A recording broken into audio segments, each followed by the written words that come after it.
ಸಾಮಾನ್ಯವಾಗಿ ನಾವು ಮಾಡೋ ಕೆಲಸ ಚಿಕ್ಕದೇ ಆಗಿರಲಿ, ಅದು ಒಳ್ಳೆಯ ಫಲ ಕೊಡಬೇಕು ಅನ್ನೋ ಮೊದಲ ಉದ್ದೇಶದಿಂದ ಮಾಡಿದ್ರೆ ಭಗವಂತ ಮೆಚ್ಚುತ್ತಾನೆ, ಭಗವಂತ ಮೆಚ್ಚುತ್ತಾನೆ.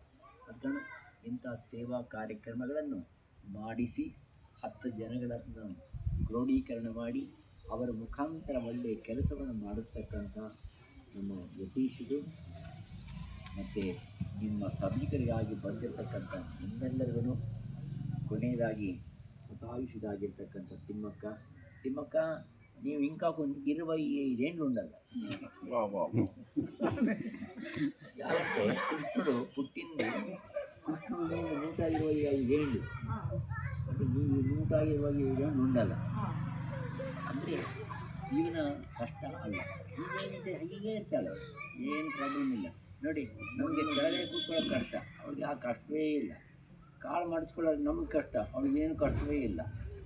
ಅವಳೇನು ಇಷ್ಟಿಷ್ಟು ಮುದ್ದೆ ತಿನ್ನಲ್ಲ, ಇಷ್ಟೇ ಮುದ್ದೆ ತಿನ್ನೋದು. ಅದನ್ನು ಅವಳ ಆಸ್ತಿ ನೋಡ್ಕೊಂಡಿದ್ದಾಳೆ. ಅದು ಭಗವಂತ ಅವಳಿಗೆ ಆರೋಗ್ಯ ಐಶ್ವರ್ಯ ಕೊಟ್ಟು ನಿಮ್ಮೆಲ್ಲರಿಗೂ ಸ್ಫೂರ್ತಿಯನ್ನು ಕೊಟ್ಟು ಒಳ್ಳೆಯ ರೀತಿಯಾಗಿರ್ತಕ್ಕಂಥ ಕೀರ್ತಿ ಸದ್ಗುರುನಾಥನು ಶ್ರೀ ನರಹರಿ ಸದ್ಗುರು ಸ್ವಾಮಿಗಳವರು, ಶ್ರೀ ಲಕ್ಷ್ಮೀನರಸಿಂಹ ಸದ್ಗುರು ಸ್ವಾಮಿಗಳವರು, ಪರಮ ಪೂಜ್ಯ ಸಿಂಹಾದ್ರಿ ಸದ್ಗುರು ಸ್ವಾಮಿಗಳವರು ಕೊಟ್ಟು ಕಾಪಾಡಲಿ ಎಂದು ಈ 4 ವಾಕ್ಪುಷ್ಪಗಳನ್ನು ಸದ್ಗುರುನಾಥನ ಅಡಿಗಾವಲಿಯಲ್ಲಿ ಸಮರ್ಪಣೆಯನ್ನು ಮಾಡುತ್ತಾ